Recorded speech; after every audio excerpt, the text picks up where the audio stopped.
Just shut up, stop talking, cease and desist. There's a good girl. Go, go, go, go, go, go, go, go, go, go, go.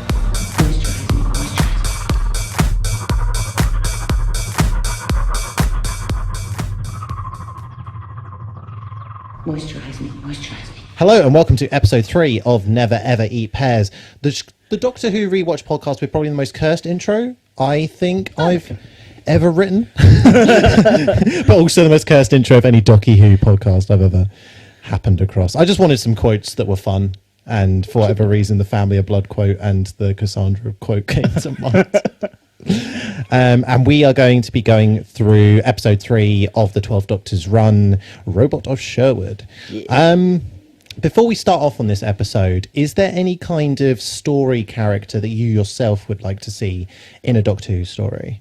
Because this is the whole kind of premise of this. This is like Clara's, this is what the Doctor technically asks her. Yeah. For you personally, is there a story character that you want to see? They weren't like based on a real person or anything, but I would love to do like a Treasure Island kind of vibe. Ooh, yeah. I love it. Either Jim or John Silver. They're like some of my favourites, so I think they'd be fun. Because I think Treasure Island, with my piratey knowledge, without going down a huge rabbit hole immediately, but it is based off supposed real events. Yeah, real events and some certain pirates, like Israel Hands. And but especially the treasure as well, because there have been archaeologists who've been looking for it for years in different areas, and that's what I suppose inspired the book in its own right.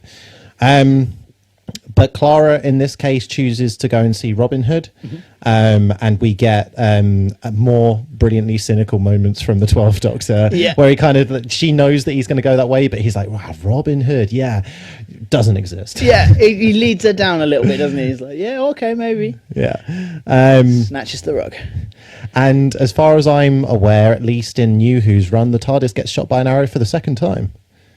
I think, it's the second time, isn't it? Yeah, because we were once with David Tennant and meeting Queen Elizabeth, wasn't it? Running away from Queen Elizabeth, shall we say. I think it's the second time. Yeah. And we get introduced to a rather, I guess, book-accurate version of Robin Hood. Robin Hood, yeah. How do you feel about the, I'm going to say sword fight. There is a sword that's being used, but only by one of them. How do you feel about that? Because I don't know. Capaldi, I would have thought, well, his Doctor, it feels a bit too kind of slapsticky for him. I thought he would have just gone for, not a machine gun, he wouldn't just have mowed him down, but something that would have been very quick and easy to just kind of diffuse that situation. Yeah, I did not understand the spoon. Like, it has it at the beginning in the TARDIS, doesn't he, where he just takes a lick. Yeah. And for some reason, just has a spoon. But yeah, it doesn't track. No. It really doesn't. Doesn't the spoon come up later in his run? I'm so sure there's like a long-running thing with spoon. I think there might be. Yeah. Okay, well, eagle-eyed Doctor Who fans, we'll keep an eye out for spoon. But even though this is a visual medium, there is also a spoon on the physical table in front of us with a rather very serious David Tennant depiction carved into it. And a lovely blue ribbon. Yes. So there is a duel. The Doctor manages to best Robin and shove him into the water, but then Robin comes up behind him and nudges him in too. And we then get taken to their kind of no, I think it hard cuts, because it's like this beautifully kind of cheeky moment, and it hard cuts to this really dark moment in a town somewhere elsewhere. And so I know we should just refer to him as the Sheriff of Nottingham, because that's who he is. It is who he is. But the actor also plays James Lester in Primeval. Yes. And in both iterations, different characters, he seems to be a bit angry. So I'm going to refer to him as Red Lester for the all right for the entirety of this. And they've gone very Alan Rickman-esque, Kevin Costner vibes from that incarnation of him, haven't they? And it's a very quick, brutal moment where I guess this girl's father comes up and doesn't want her to be taken away, and doesn't he like spit at him or something? Yeah, I think he spits in the sheriff's face, and then he just mows him down. Full on stabs him. Full on takes him out.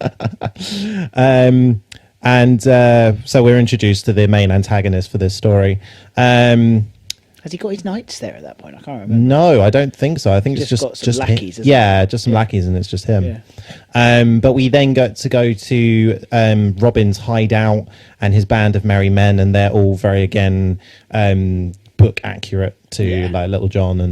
And forgive me, I like Robin Hood, but it's not the biggest like. Yeah, no, that's fair. That's fair. Like I like the Disney one, and the Kevin Costner one, but I'm not up to date on the legend. And so I don't know everyone's name in the gang, but from what I understand, they're all kind of very book accurate, and they've got their is minstrel the correct term when you've got somebody who plays music? Yeah, I believe so. That's Alan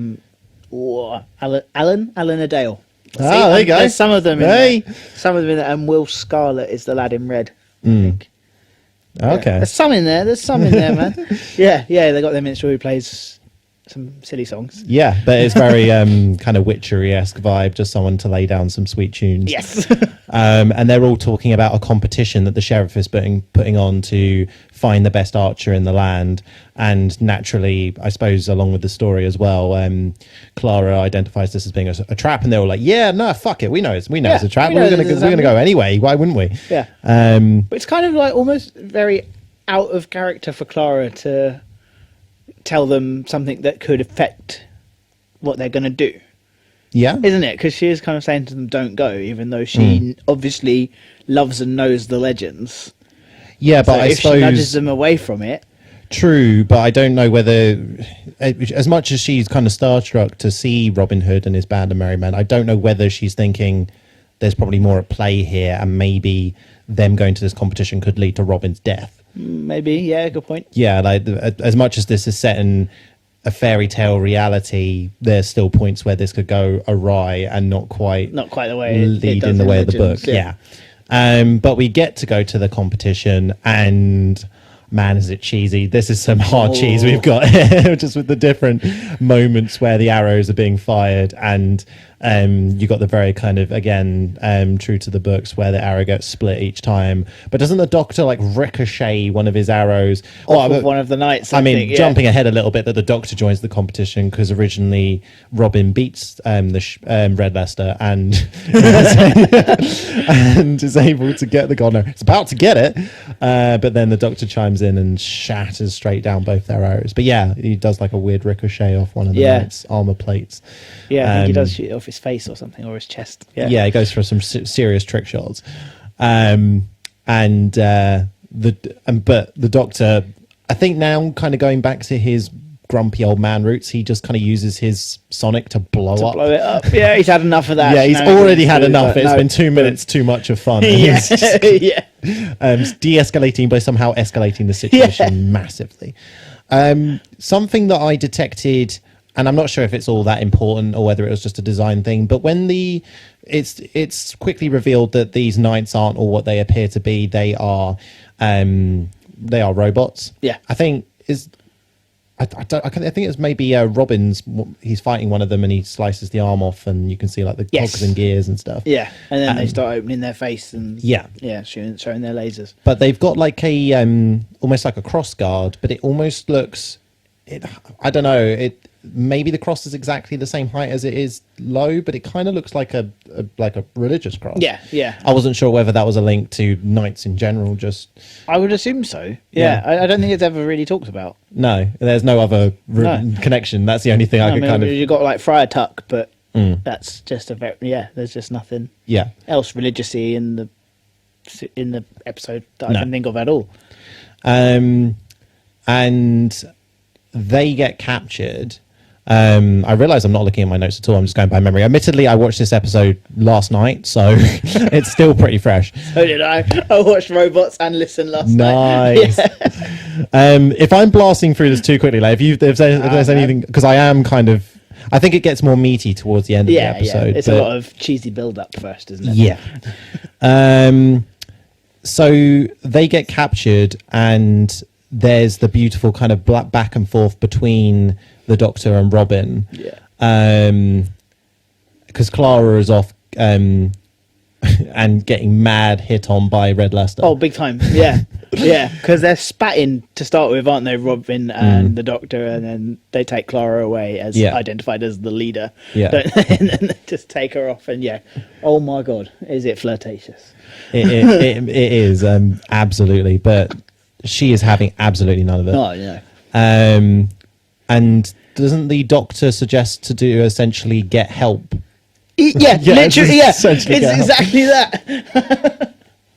And he really plays it off to poor Robin or plays it off to the guard that Robin is essentially a coward and he might die of fright. Yeah. And that he shits himself. Yeah, he makes a shit joke. I was like, oh, come on.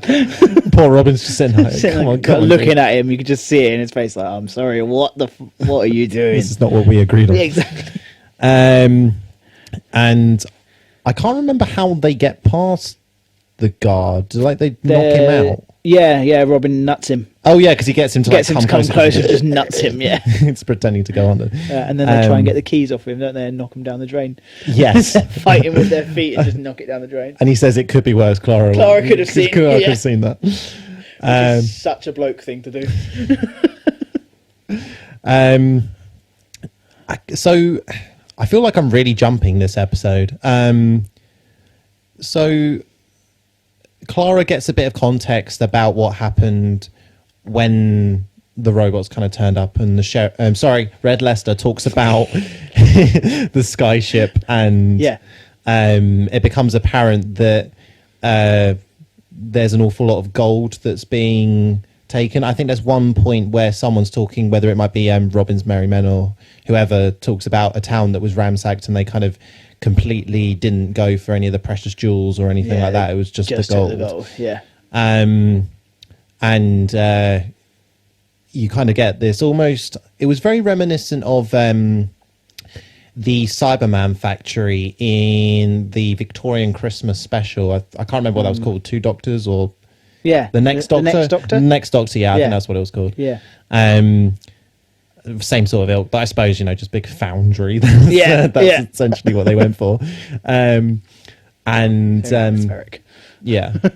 And they attempt an escape, and I can't remember how the Doctor ends up down there, because he does. He ends up down there with the lady who got taken from that village. Yeah, so it was him and Robin find the ship, don't they? And then he tries to convince Robin that he's a myth. Yeah, because he brings up like all the pictures and stuff. And then Robin's like, what the fuck? Jumps out of a window with Clara.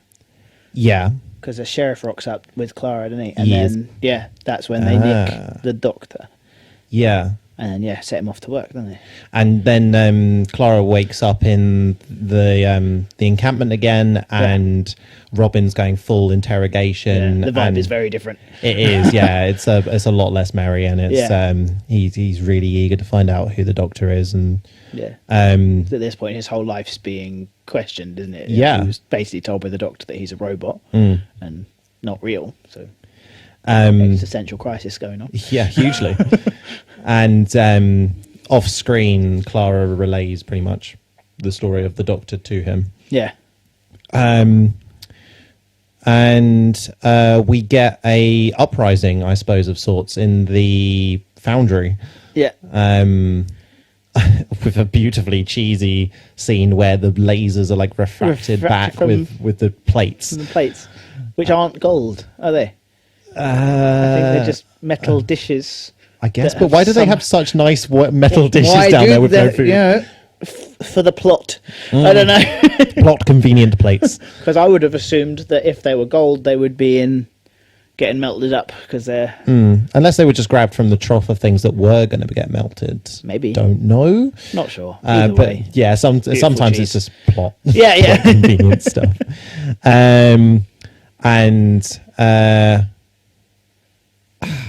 So I don't know why this particular episode just fades away. It's a good episode, but especially out of the two that we're hopefully going to do today, it's probably the weaker of the two. Yeah, I'd say so. With that said, no awfully awkward moments with Danny Pink. No, which I was very thankful for. I don't think he even appears. No, there's no Danny Pink. No Danny. Which is a shame. I like him as a character, but especially in this period of the Clara and him's dynamic, I'm glad that he's not there for this episode.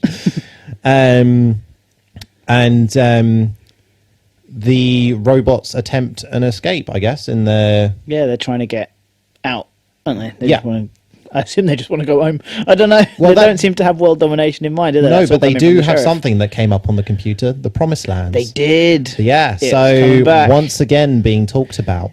One thing that is quite interesting, and we'll hopefully circle back, but this is going to happen pretty soon. So, I think the Doctor unintentionally is nice about Robin because he says something about a legend, and Robin's like, you're too kind. Yeah, yeah. And does like the dagger jump down where he goes through the curtain. Yeah, isn't it when he's trying to get the sheriff to admit that Robin's a robot, and then he can't quite believe that he's actually a real person. Says he's a legend, and then Robin rocks in. It's quite an interesting premise because isn't the whole thing that these robots created Robin and stuff in order to inspire hope? Yeah, within that's the what town? the Doctor was going for. Yeah. And that's something I suppose that we see in parallels with different fandoms and things like that, where there's of a slightly different ilk. And I don't like to bring it up too much because it's a completely different fandom. But Star Wars, for example, where Palpatine created essentially a war on two fronts, and he did it to like whittle down the Jedi and stuff like that. But he had control of both sides. Yeah, similar kind of situation. And we get a duel between Red Leicester and and Robin Hood, in probably the most theatrical way we could, above the vat of molten gold. And Red Leicester gets melted. Gets absolutely melted. Falls for an insanely long time, considering how high up they are. He goes for the full John Lumic Cyberman plummet. 100%. Yeah, a plummet that defies physics and gravity, and and then has the almost Terminator-esque moment of reaching out of the gold. I was surprised they went for that. solidifying. Even that's pretty dark. It's pretty grim. I mean, it's no face, but you still got like that. You can see this person trying to climb out of the gold. Ooh. And, it's a little bit dark considering the tone of the whole episode. That one bit, you're like, oh, okay. We have just melted a man. But Robin gets injured during this. I think it is during this fight, and when the ship's taking off, it's naturally kind of said to Robin that he should be the one to use the arrow because it's determined that the ship won't make atmosphere unless it's given a sudden jolt of gold, which is in the form of this golden arrow that they got rewarded with. Because of course it is. Yeah, because plot. Because plot, just so happens to be the exact amount of gold. And just so happens like you could shoot it anywhere. It's like your car's running out of petrol, but if you just throw it at the window, like sudden jump of petrol. Exactly. Logic be logicking. Just to get it right in my head, they're all robots. Red Leicester's robot. No, Red Leicester's not robot. Red Leicester's person. Red Leicester's person. Yes, I suppose because he talks about the ship. And... the only robots are the big mechanical dudes. Oh, okay. Yeah. I don't know. As I said, I don't know why I asked. I just need to get it in my head. What biological makeup is our Red Leicester? He-human. He-human. Right. Okay. Yeah. Okay. No. Robin's I know been why I brought it up because it's interesting that we don't see him in the Promised Lands. Yeah. No, he's not even. No. And it's not to do with later, time or anything like that because we've had one from arguably not even really a human, a full-on android went to the Promised Lands, and then we got that one soldier from Into the Dalek. Yep. So I don't know what the criteria is for being allowed into the Promised Land.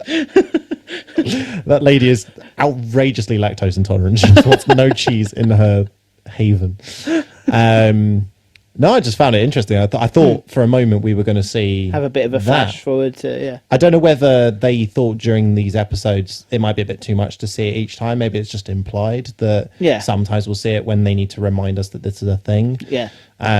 But for us, this is very much a rewatch for me because I don't remember much of this at all. Yeah. So maybe they'll mention it further down the line. But yeah, so Robin is injured and it needs both the Doctor and Clara and Robin to essentially three people arrow this bow Yeah. to fire the gold in, and the ship does make atmo, but then it just explodes in the upper doesn't- atmosphere. Yeah. And we get quite a nice kind of departure with Robin and it's Merry Men and the Doctor, because doesn't Robin say something like you are her hero, to which he's like, I'm not a hero. I do think I've got a note down because I like to take quotes on, or favorite quotes on episode, but I don't know whether I did. Oh yeah, history is a burden, stories can make us fly. It's lovely. Fucking love that. It's a really nice bit of dialogue. That's beautiful. And that makes me think, like, there are certain...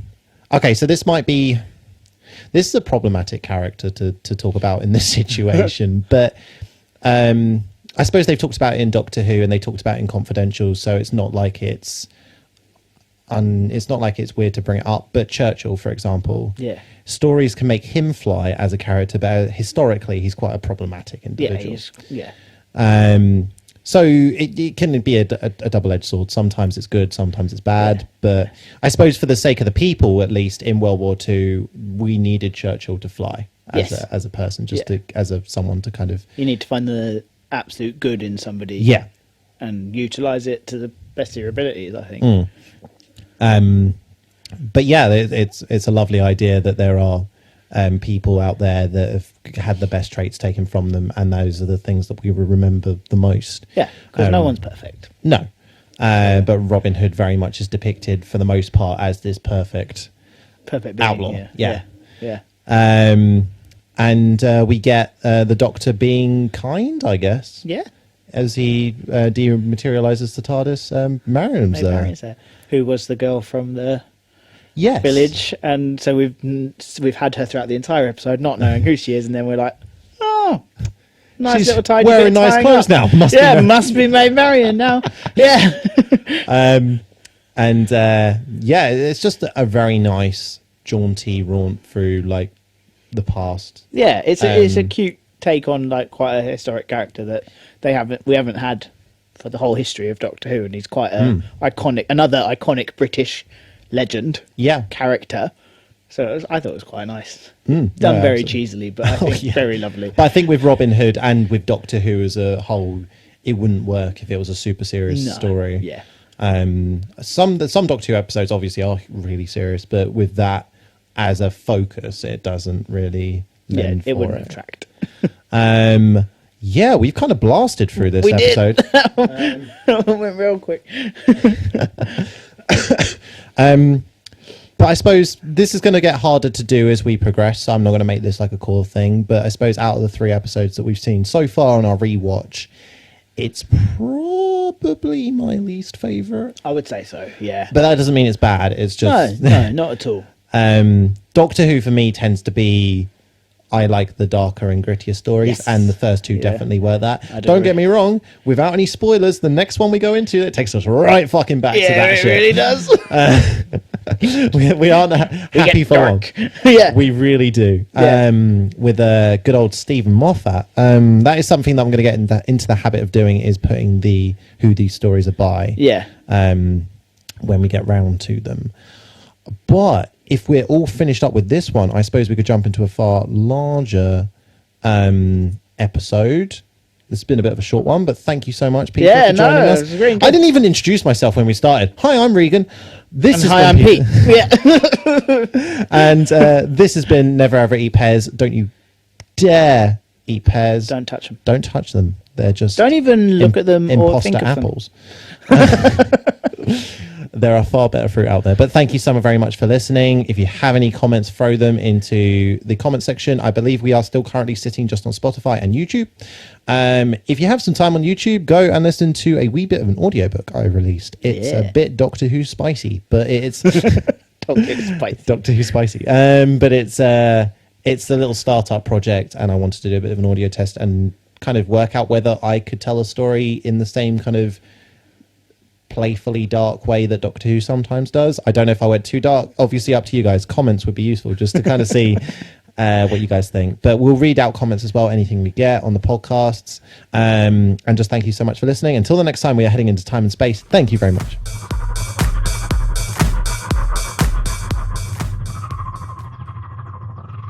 Moisturize me, moisturize me.